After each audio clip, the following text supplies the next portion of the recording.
시작하도록 하겠습니다. 네, 안녕하십니까. 2025-1 총학생회 간담회 학사제도 관련 간담회를 시작하도록 하겠습니다. 먼저 오늘 간담회 진행을 맡은 서강대학교 총학생회장 강찬입니다.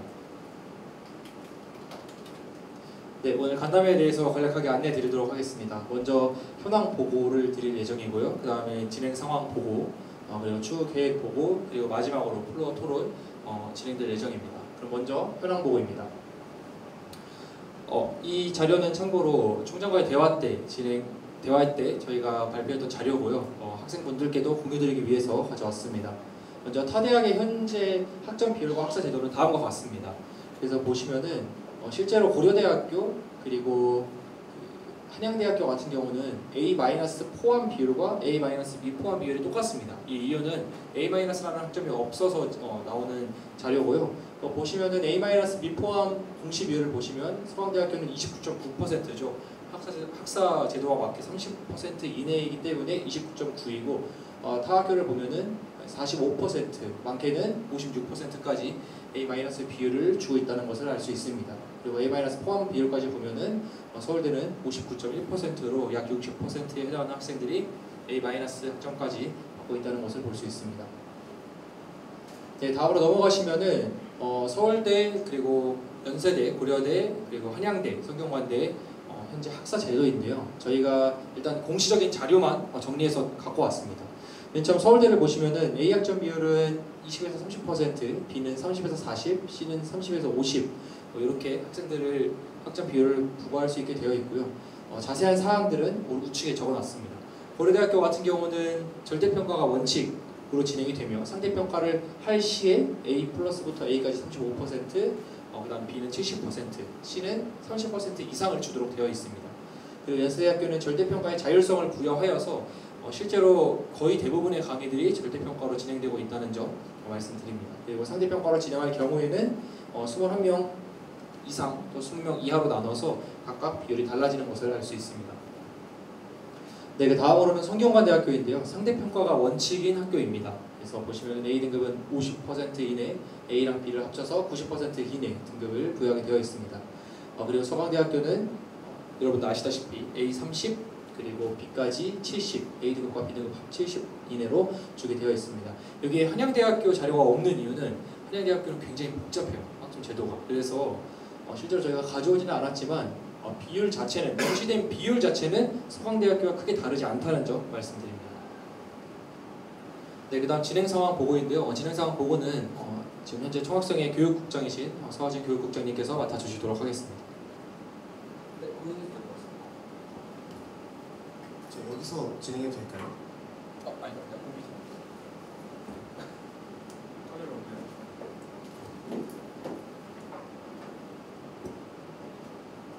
네, 그럼 저도 바로 시작하겠습니다. 네, 안녕하십니까. 총학생회 교육국장 서하진입니다. 이어서 진행 상황 보고 드리겠습니다. 먼저 A학점 비율 완화, 취득학점 포기제도, 651서 기준 완화 공약과 관련해서 올해 2월부터 학교 부처와의 미팅을 진행해왔습니다. 특히 2월에는 학사 제도 개정 프로세스를 전달받으며 이에 따라 단계별로 절차를 밟아왔습니다. 3월에는 총장님과의 대화 준비를 위한 미팅을 진행하였고 4월에는 실제로 총장님과의 대화 중 학우분들의 목소리와 저희 총학생회의 의견을 직접 전달하였습니다. 이후 5월에는 교학위원회 개회 여부와 학사제도 논의 과정을 공유하고자 관련 미팅을 이어갔습니다. 또한 교학위원회 의결권을 가지고 계시는 단과대 학장님들과 이야기를 나눠보고 저희의 방향성을 세우기로 하였습니다. 저를 포함한 교육국과 총학생회장님이고요. 각 단과대 학장님들과의 차담을 통해 현안을 전달하고 학우분들의 목소리가 학사제도 논의에 반영될 수 있도록 노력하였습니다. 현재까지 경영, 경제, 공대, 인문, 사과대, 자과대, 료일라, 소프트웨어 융합대학 등 각 단과대 학장님들과의 차담을 완료하였으며 어제 교학부 총장님과의 차담을 진행하였습니다. 교학부 총장님과의 차담은 회장님께서 진행해 주셨는데요. 간단하게 내용 공유해 주시면 감사하겠습니다. 네, 그 교학부 총장님이랑 차담을 진행을 완료하였고요. 교학부 총장님께서는 적극적으로 학생들의 의견을 반영을 이번에 할 계획이다라고 말씀을 주셨습니다. 그래서 조금 더 강력하게 학사제도가 바뀌어야 된다라는 뜻을 저에게 개진해 주셨고요. 다만 부총장님께서 말씀하신 거는 이게 단순히 학사제도가 아니라 어쨌든 서강대학교의 유구한 전통이기 때문에 그냥 학교 분부가 바꾸겠다 해서 바꾸기에는 사실 조금 어려운 면이 있어서 최대한 빠른 시일 내에 교수님들과 논의를 통해서 앞에 나와 있는 것처럼 교학위원회에서 한번 교학위원회를 빠르게 개회를 해서 거기서 내부 논의를 통해서 바꿀 계획이다라고 말씀해 주셨습니다. 네, 이어서 차주 월요일에는 교무처장님과의 차담을 진행할 예정입니다. 해당 차담에서는 교학위원회에서 저희의 의견을 전달해 줄 수 있도록 각종 자료 및 설득 근거들을 전달할 예정입니다. 한 가지 예시로 현재 인사 채용 담당자로 근무하고 계시는 분의 인터뷰를 진행 중에 있으며 해당 내용을 전달할 예정입니다. 네, 추가로 공약 이행의 일환으로 A학점 비율 완화 관련 설문조사를 1월에 진행하였고 취득학점 포기제도 관련 설문조사를 3월에 진행하였습니다. 그리고 4월에는 학사제도 관련 서명운동을 진행하였는데요. 각각 설문조사는 약 1000여 명 이상의 분들이 설문조사를 해주셨고 서명운동 같은 경우에는 A학점 2000명, 취득학점 포기제도 2000명 정도로 도합 4천여 명 정도의 학우분들께서 서명을 해주셨습니다. 그리고 이 서명운동 자료는 저희가 총장과의 대화 때 총장님께 직접 전달드렸습니다. 타대학 사례 연구 진행을 말씀드리겠습니다. 서울대, 연세대, 고려대, 성균관대, 한양대학교의 학사제도를 조사 및 정리를 하였고요. 특히 연세대, 고려대, 성균관대 학생회장 및 학생분들께 직접 인터뷰를 진행하여 저희 학교 학사제도 개선 방향에 참고하고자 하였습니다. 이상으로 진행사항 보고를 마치겠습니다.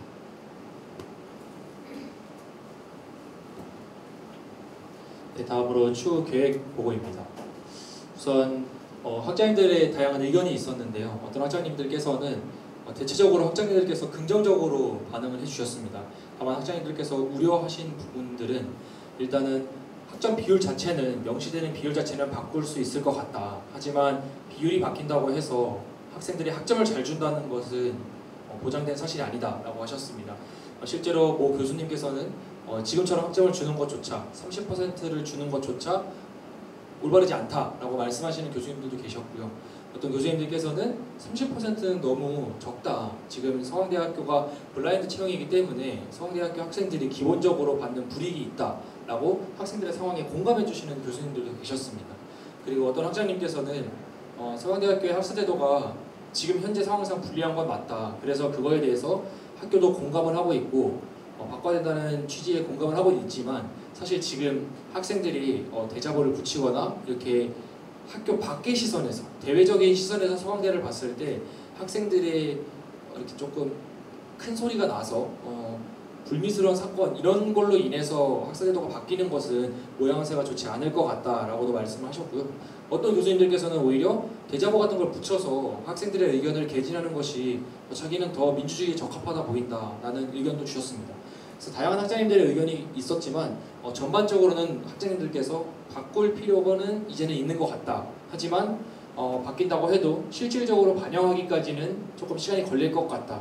그래서 총학생회 차원에서 학생들에게 의견을 받아서 학생들이 실제로 어떤 불이익을 받고 있는지 그런 사례를 조사해서 교수님들께 학교 본부를 통해서 전달해주면 그것도 좋은 방안이 될 것 같다.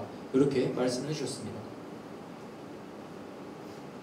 네, 그럼 다음으로 플로어 토론을 이어갈 텐데요.